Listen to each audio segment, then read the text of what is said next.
सितारों में सितारे से आरजे ज्योति के साथ। उधर जो उधर मुंह फेरे हो चंदा, मैं उनसे प्यार कर लूंगी, बातें हजार कर लूंगी।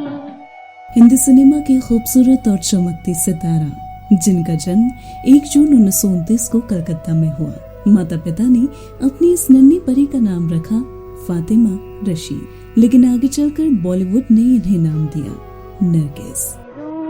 यहाँ तुम चुप हो, वहाँ अब रात गुजरने वाली है।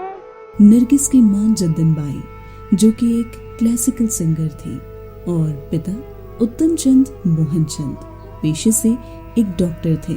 नरगिस का रिश्ता हिंदी सिनेमा से बेहद छोटी उम्र में ही हो गया जब वो सिर्फ 6 साल की थी और एक चाइल्ड आर्टिस्ट के तौर पर इनकी पहली फिल्म 1935 को आई जो कि थी तलाशे हक। इसके बाद हिंदी फिल्म इंडस्ट्री में इन्हें बेबी नरगिस के नाम से जाना गया। बतौर अभिनेत्री नरगिस की फिल्म आई तकदीर और इसके बाद नरगिस दत्त हिंदी सिनेमा की दुनिया में अपनी खूबसूरती बिखेरती रही, अपने टैलेंट के जरिए नए कीर्तिमान बनाती रही। नरगिस दत्त के इस बॉलीवुड के सफर में राज कपूर साहब के साथ उनकी जोड़ी बहुत मशहूर रही। राज कपूर साहब के साथ उनकी फिल्म श्री 420 में रोमांटिक गाना प्यार हुआ इकरार हुआ, जिसे कौन भूल सकता है। आज भी बॉलीवुड या भारतीय सिनेमा के ये सबसे रोमांटिक गानों में शुमार है। प्यार हुआ इकरार हुआ है, प्यार से फिर क्यों डरता है दिल, कहता है दिल रास्ता मुश्किल मालूम नहीं है कहाँ मंजिल। नरगिस दत्त के फिल्मी करियर में मील का पत्थर साबित हुई महबूब खान द्वारा निर्मित फिल्म मदर इंडिया। इस फिल्म को आज तक के रिकॉर्ड कलेक्शन में सबसे बड़ी ब्लॉकबस्टर हिट माना जाता है, जिसमें नरगिस ने अपने किरदार के जरिए लोगों की मुलाकात एक नई सुलझी और पारंगत अभिनेत्री से कराई और इस फिल्म के लिए उन्हें नेशनल अवार्ड से भी सम्मानित किया गया।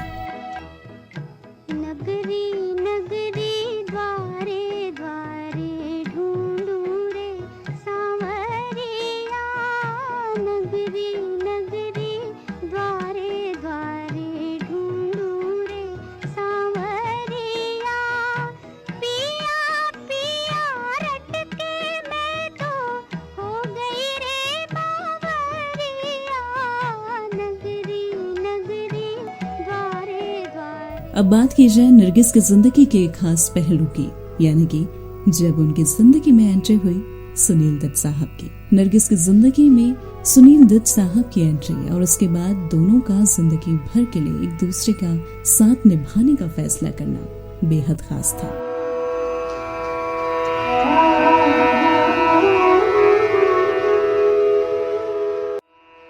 ये कहानी वहां से शुरू होती है जब सुनील दत्त सिलोन रेडियो में बतौर रेडियो जॉकी काम किया करते थे। तब एक्टिंग से उनका कोई लेना देना नहीं था, लेकिन यहीं पर उनका नरगिस से पहली बार मिलना हुआ। उन्हें रेडियो के लिए नरगिस का इंटरव्यू लेने का काम सौंपा गया। तब वो भारत की बहुत बड़ी एक्ट्रेस बन चुकी थी। राज कपूर के साथ उनकी जोड़ी फिल्मों में बहुत हिट थी। इंटरव्यू के दौरान अपने सामने नरगिस को देखकर सुनील दत्त इतने नर्वस हो गए कि उनसे एक भी सवाल नहीं पूछ पाए। दूसरी बार नरगिस और सुनील दत्त की मुलाकात बिमल रॉय की फिल्म 2 बीघा जमीन के सेट पर हुई। नरगिस वहां बिमल रॉय से मिलने आई थी और सुनील दत्त वहां काम की तलाश में पहुंचे थे। सुनील दत्त को देखते ही नरगिस को पिछला वाकया याद आ गया। वो उन्हें देखकर मुस्कुराते हुए आगे बढ़ गई। इसके बाद महबूब खान की फिल्म मदर इंडिया, जो कि दोनों के लिए बेहद खास रही।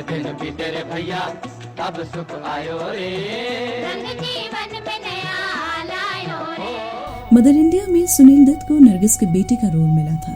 शूटिंग के दौरान सुनील बार बार नरगिस के सामने नर्वस हो जाते, लेकिन नरगिस ने इस दौरान उनकी काफी मदद की और नरगिस के इस खास अंदाज की वजह से सुनील दत्त साहब को उनसे लगाव हो गया। फिल्म मदर इंडिया के लिए एक दिलचस्प बात यह भी है कि कहा जाता है इसमें जो रोल सुनील दत्त साहब को मिला वो इससे पहले दिलीप कुमार को ऑफर किया गया था, लेकिन दिलीप कुमार ने इस रोल को करने से मना कर दिया क्योंकि वो नरगिस के बेटे का रोल नहीं करना चाहते थे।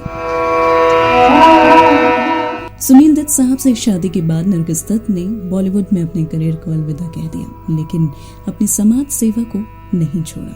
नरगिस एक अभिनेत्री के साथ साथ समाज सेविका भी रही। उन्होंने अजंता कला सांस्कृतिक दल बनाया, जिसमें तब के नामी कलाकार गायक सरहदों पर जाकर तैनात सैनिकों का हौसला बढ़ाते थे। बांग्लादेश बनने के बाद 1971 में उनका दल पहला था जिसने वो काम किया था। समय बीतने के साथ नरगिस दत्त राज्यसभा के लिए भी नामित की गई, लेकिन बीमारी के चलते वो अपना कार्यकाल पूरा नहीं कर सकी। उस समय उनकी तबीयत कुछ ठीक नहीं रहने लगी और कुछ वक्त बाद पता चला कि नरगिस दत्त को कैंसर की बीमारी हो गई है और इसी वजह से नरगिस दत्त अपने बेटे संजू की डेब्यू फिल्म नहीं देख पाई। संजय दत्त की पहली फिल्म रॉकी, जो कि 1981 में अप्रैल और मई के बीच में रिलीज होने वाली थी।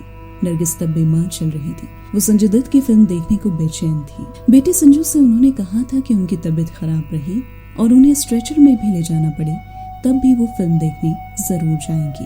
फिल्म 8 मई को रिलीज होनी थी, लेकिन 3 मई 1981 को ही नरगिस दत्त की मौत हो गई। जिस दिन फिल्म का शो था उस दिन एक सीट नरगिस के लिए खाली रखी गई थी। नरगिस दत्त एक ऐसी अभिनेत्री रही जिन्होंने जब भी अभिनय किया लोग इनको काफी पसंद किया करते थे। इनकी फिल्में सिनेमाघरों में हाउसफुल हो जाती। नरगिस दत्त को अपने फिल्मी करियर में मिले कुछ सम्मानों की बात की जाए तो 1957 में नरगिस दत्त को मदर इंडिया के लिए फिल्म फेयर सर्वश्रेष्ठ अभिनेत्री का पुरस्कार मिला और 1958 में उन्हें मदर इंडिया के लिए कालरोवी वेरी इंटरनेशनल फिल्म फेस्टिवल में सर्वश्रेष्ठ अभिनेत्री का पुरस्कार भी दिया गया। नरगिस को 1958 में पद्मश्री से सम्मानित किया गया था। इस अवार्ड से सम्मानित होने वाली पहली फिल्मी हस्ती बनी। नरगिस दत्त एक ऐसी अभिनेत्री जो नूर, खूबसूरती, टैलेंट से भरपूर थी और कह सकते हैं हिंदी सिनेमा की रगों में ये नाम हमेशा बसा रहेगा और नरगिस दत्त भी हमेशा हर किसी के दिल में बसी रहेंगी।